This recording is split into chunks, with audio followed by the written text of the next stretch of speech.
In a world cluttered with information, where truth is power, Lawin Weekly News stands apart. We delve deeper, uncover facts, and bring stories to light.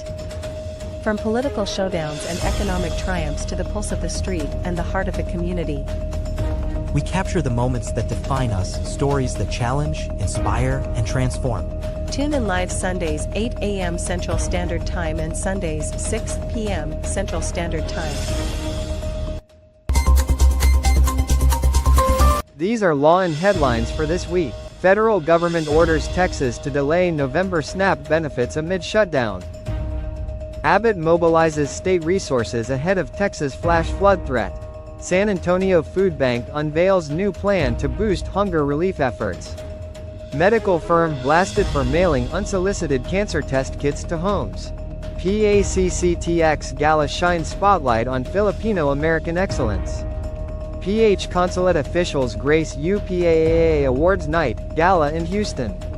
Eman Atienza, daughter of Kuya Kim, dies at 19.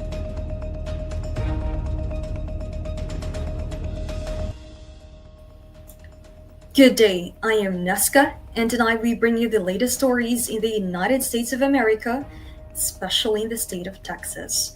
So sit back, relax, and let Lawin Weekly News be your guide to the news that matters most.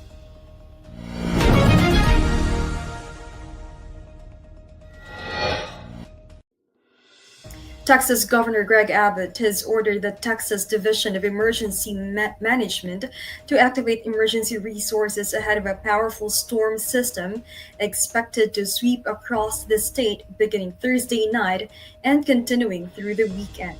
The National Weather Service warns the system could bring severe thunderstorms with large hail, damaging winds, isolated tornadoes, and heavy rainfall that may trigger flash flooding. The first impacts are expected in West Texas, the Panhandle, the South Plains, and North Texas before shifting south and east through the weekend. Areas at risk include the Concho Valley, Permian Basin, Big Country, Hill Country, Piney Woods, Brazos Valley, Golden Triangle, Deep East Texas, and communities across South, Central, and Southeast Texas. Abbott says the state is prepared to support local jurisdictions as conditions worsen. He urges Texans to monitor forecasts, check road conditions, prepare emergency plans, and follow instructions from local officials.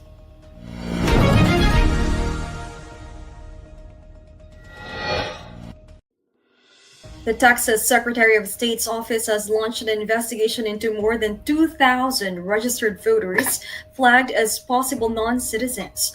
Election officials say the names were identified through routine data checks and have been forwarded to local election offices for verification.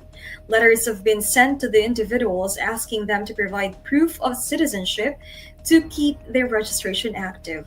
State officials did not release the specific criteria used to flag the records, but emphasized that safeguards are in place to ensure eligible voters are not improperly removed while the review is underway. The Secretary of State's office is coordinating with local authorities and says updates will be provided as the verification process continues.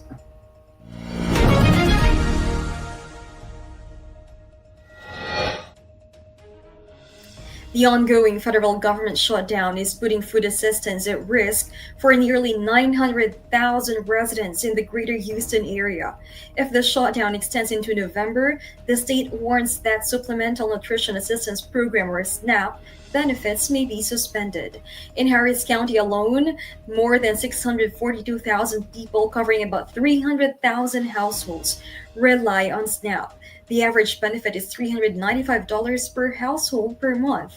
Children ages 5 to 17 make up the largest share of dependents.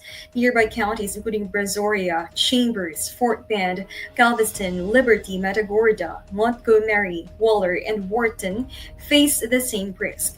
Texas officials say November benefits will not be released if the shutdown continues, leaving families who rely on SNAP facing immediate gaps in access to food. The Houston Food Bank is directing residents to emergency food distribution and meal sites. Their hotline is 832-369-9390. SNAP recipients can also visit yourtexasbenefits.com or contact Texas Health and Human Services for assistance. Authorities are urging affected households to seek alternative food resources now in case benefits are delayed or halted.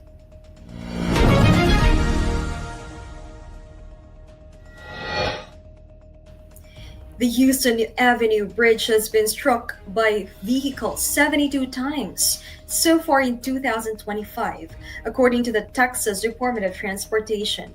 The repeated impacts have cost more than $400,000 in damage and forced multiple shutdowns on Interstate 10 for inspection and debris removal. The bridge's clearance is 14 feet 3 inches, low enough that trucks with tall or oversized loads must obtain special permits or use alternate routes. TXDOT says many of the crashes involve trucks traveling without permits or outside approved corridors. 3 warning systems are already in place to alert drivers before they reach the bridge, but officials say some operators ignore the alarms. Engineers have rated the bridge's clearance as intolerable, giving it a score of 2 on a 1 to 9 scale. Even so, they say the structure remains sound after each incident.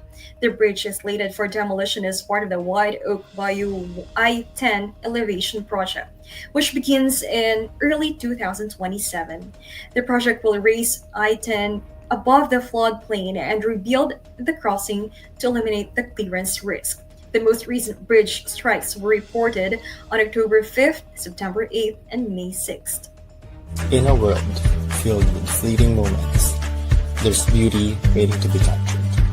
My name is Christian, and I specialize in immortalizing your most precious memories, from elegant weddings to vibrant events and timeless portraits. I'm here to make every moment unforgettable. Let me tell your story through the lens. Contact me today and let's create magic together.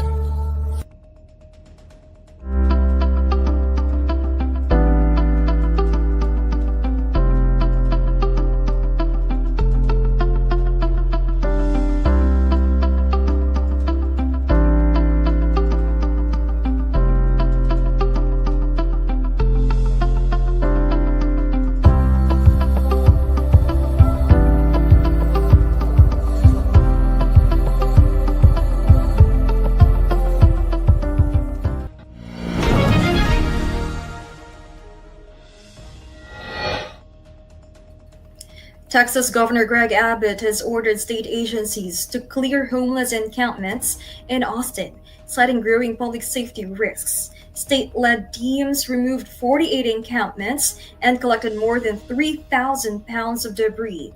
Officials say they found weapons, drug needles, and other hazardous materials during this sweep.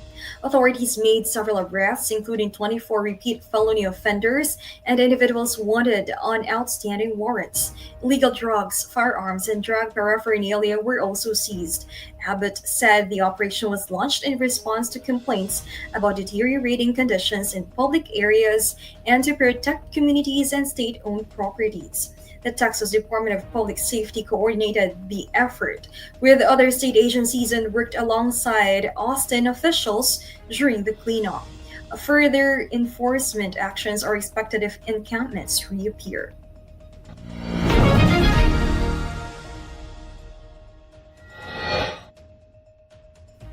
The Texas Education Agency has announced it will take control of the Fort Worth Independent School District due to overall performance concerns. The decision places Superintendent Karen Molinar and the current elected board under review. Their positions could be replaced by a state-appointed board of managers, with all roles subject to reapplication. Reaction from the community was mixed. Some parents and alumni expressed frustration, noting the district had recently shown gains in state accountability ratings. Others said the takeover could bring needed reform. Fort Worth Mayor Matty Parker called for calm and urged the public to support teachers and students throughout the transition. The Fort Worth ISD Board of Trustees released a statement opposing the intervention, arguing that elected local leadership is better positioned to continue improvement efforts. The TEA says the application process of superintendent and board of managers will be open to public. Additional details are expected as the transition timeline is finalized.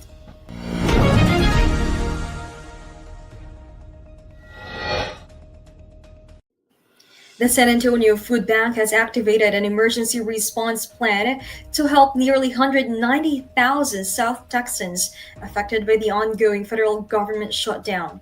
The agency says food insecurity is rising across its 29-county service region as federal support stalls.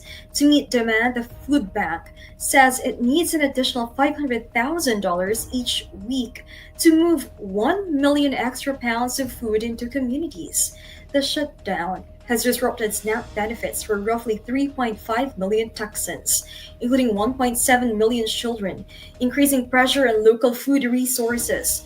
In response, the food bank has expanded regular distributions and added special events for unpaid federal employees. Spokesperson David Kim says the need has surged and is urging the public to donate or volunteer to help stabilize access to food. The organization also launched a public awareness campaign and strengthened partnerships with local groups to reach households facing hardship as the shutdown continues. Further updates are expected if federal aid remains suspended.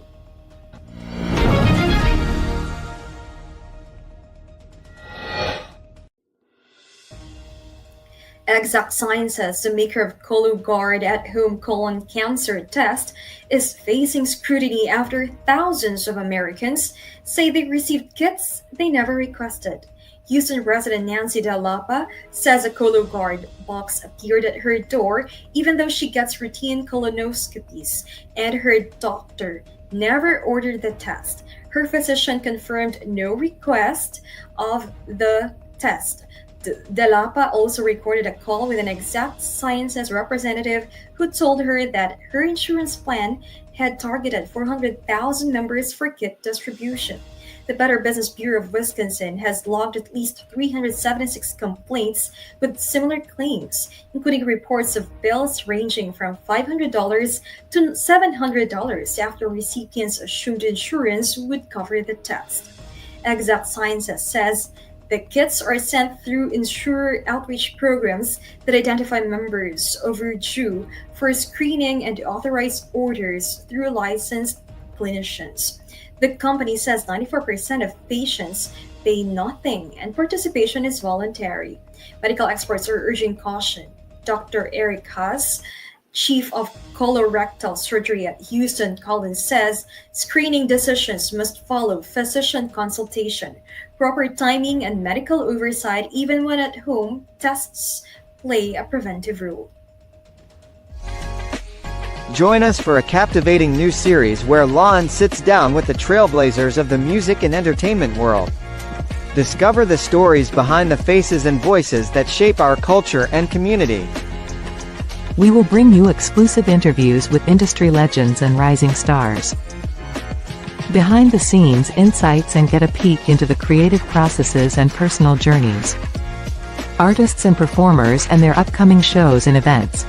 Stay tuned for more updates and sneak peeks. Follow us on social media and subscribe to our channel.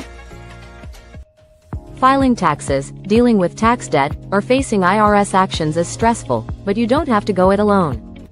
Call 832-674-0829 or visit www.taxresolutionesq.com.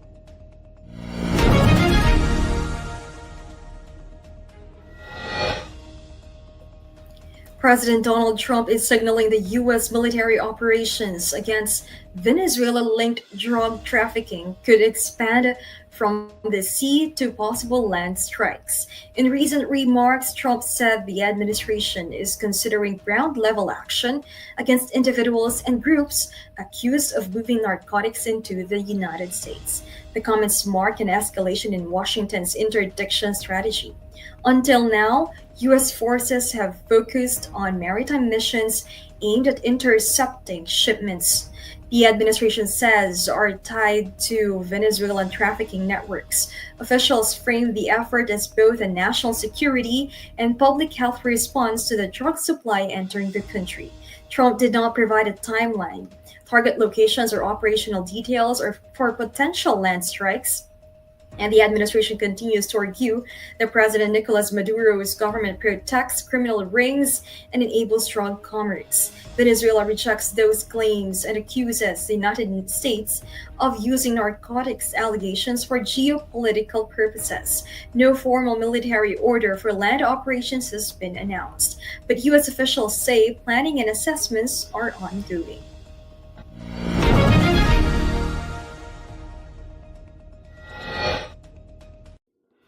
Ombudsman Boying Remulla says former Representative Elizalde Co is likely to face criminal charges in connection with alleged corruption tied to flood control projects. The investigation focuses on a 289.5 million pesos flood control project in Mindoro that officials classify as a ghost project, one that was funded but not built.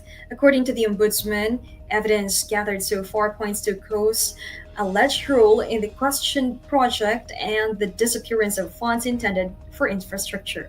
The probe is now moving toward possible prosecution. Remulla says the case is part of a broader effort to enforce accountability in government contracting and ensure public funds are used properly. Further actions are expected as the investigation advances.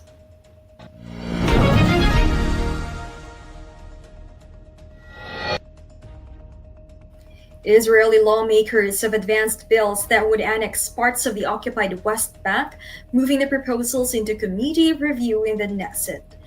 The measures seek to extend Israeli sovereignty over large areas of the territory, though they are still at an early stage and would require full Knesset approval and additional steps before taking effect. The legislative activity coincided with a visit to Israel by U.S. Senator J.D. Vance, whose meetings with Israeli officials took place as the annexation proposals were being discussed. His trip added an international layer to the timing of the move. Western governments and international organizations have repeatedly warned that unilateral annexation could undercut peace negotiations and jeopardize prospects for a two-state solution. When asked in September, President Donald Trump said he would not support Israeli annexation. The current U.S. administration has not issued a clear position on the latest bills. The annexation proposals remain under committee review, with additional legislative hurdles ahead before any change on the ground could occur.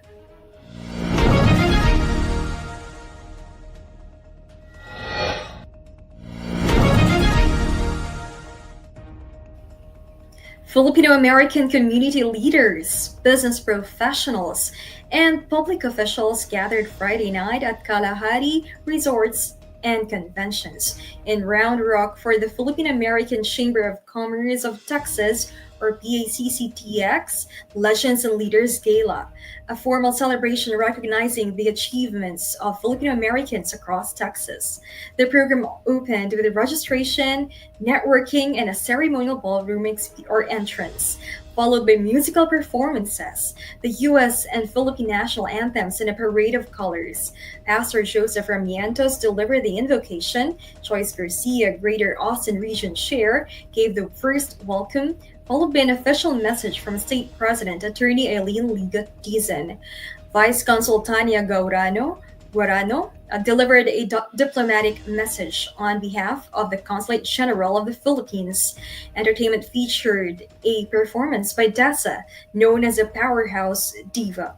Jean Irizarry, Vice President of Public Affairs at Samsung Electronics America, gave the keynote address after an introduction by PACCTX Executive Director Gary Ilagan.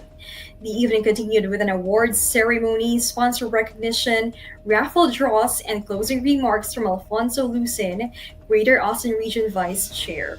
The gala concluded with entertainment and dancing, hosted by Masters of Ceremonies Michelle Neal and Cheryl Eccles.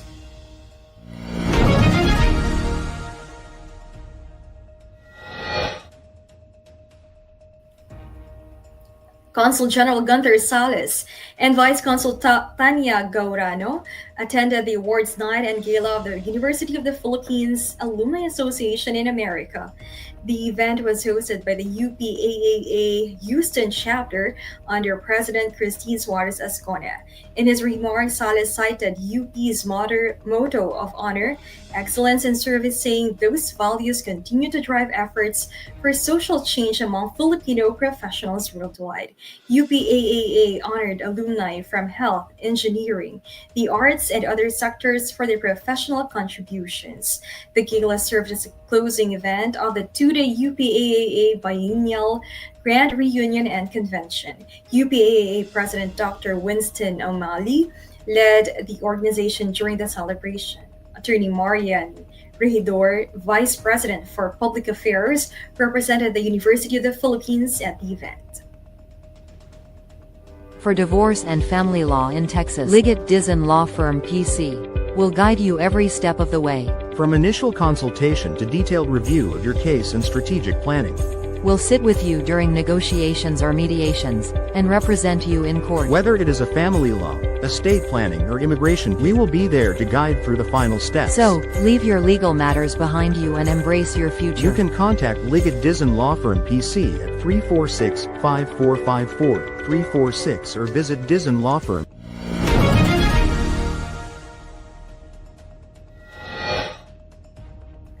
Spurs Sports and Entertainment is investing $10 million to transform the organization's former practice facility into the new Spurs Impact Center, a permanent community hub focused on workforce training, wellness support, and educational services for San Antonio residents. Renovations began in late 2024. The site, once used by iconic Spurs players, will now serve the public with programs aimed at uplifting underserved communities. Spurs Give, the charitable arm of SSNE, is leading the initiative and is accepting inquiries from groups interested in offering programs in this space. The Impact Center is being built as a flexible facility that can adapt to changing needs in job development, mental health access, and academic support. It will also host wellness and community engagement areas. SSNE says the project reflects its long-standing commitment to using sports as a platform for social good. Residents have welcomed the effort, citing growing need for accessible support services. The first phase of renovations is set to finish this fall, marking the start of programming and a new chapter for the former training site as it shifts from athletic use to a public serving community resource.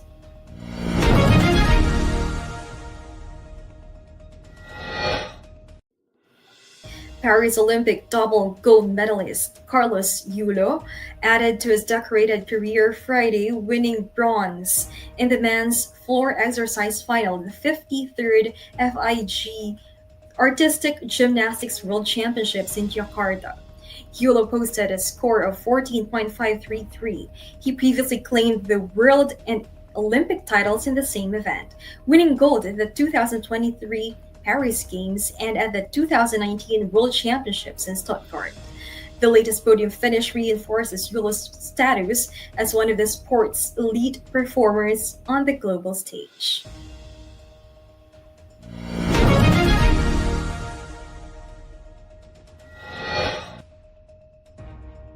South Korean singer Park Boom's agency D Nation says she has not filed a lawsuit against her former label YG Entertainment, despite online claims suggesting otherwise.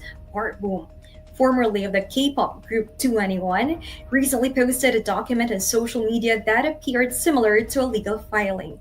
The document alleged she was owed a large sum and accused YG CEO Yang Hyun-suk of fraud and embezzlement. D Nation clarified that her settlement related to 2NE1 activities has already been resolved.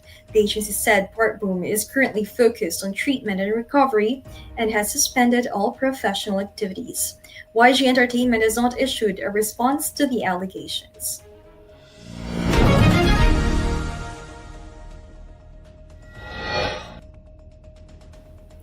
Television host Kuya Kim Atienza and his wife Felicia have confirmed the death of their daughter, 19-year-old Iman Atienza.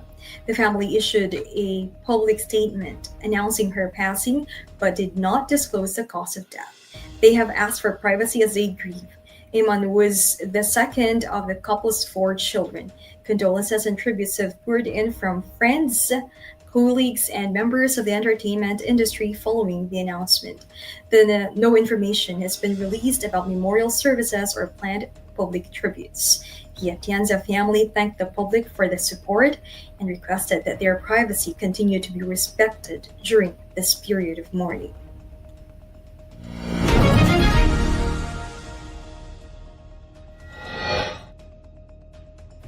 As we brace ourselves for the upcoming weather changes, let's dive into what you can expect day by day. Whether you're planning outdoor activities or just preparing for the week, we've got you covered with the most accurate forecast. Stay tuned with us as we take a closer look at the weather patterns that will impact our region. Remember, here at Lawin Weekly News, we bring you the clearest skies to the stormiest forecasts. Here is your Lawin Weekly News weather forecast in Houston, Texas.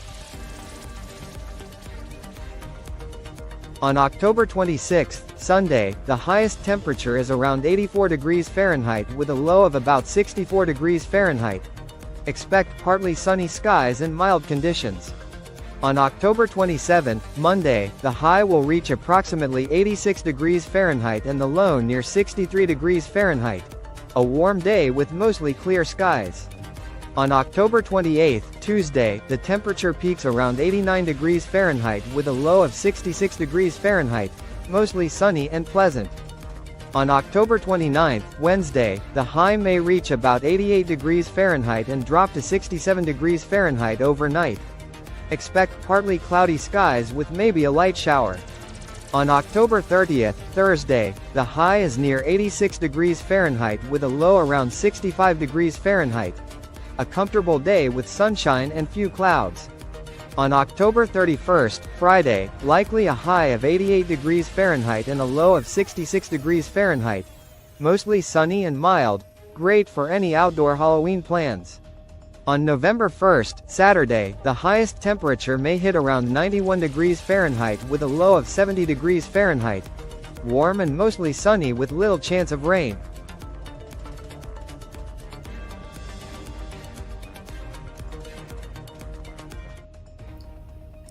So those were the latest stories in Texas this week. I am Nesca Santina from Lawin Media Network.